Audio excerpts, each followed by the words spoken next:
We got our first look at the next arc of Pokemon Horizons, and guess who's here? Briar, Perrin, and Carmine. But we seem to be missing a certain someone.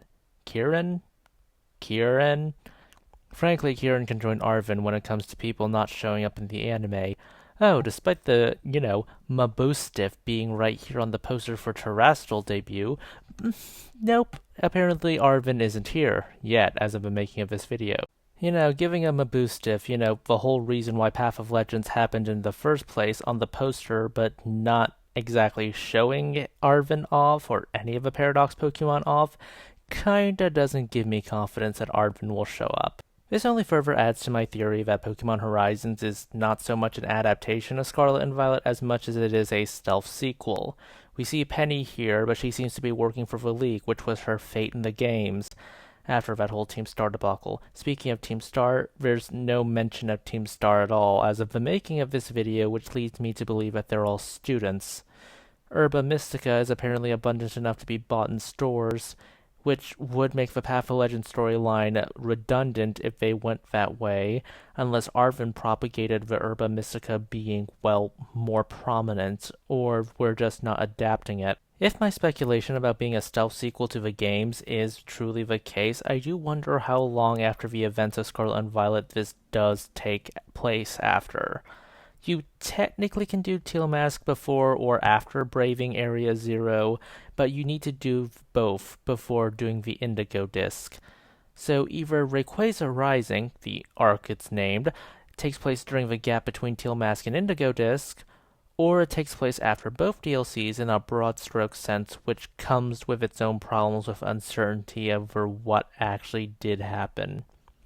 And having Kieran be the final antagonist by having Blueberry Academy take center stage and not be spliced with Area Zero Underdepth, which, thank goodness, if you just focus 100% on Blueberry Academy, because the Blueberry Academy part was great gameplay but terrible story pacing, and Area Zero Underdepth really added nothing to the story except for the climax. Seriously, how do you make such a bad dungeon in Area Zero?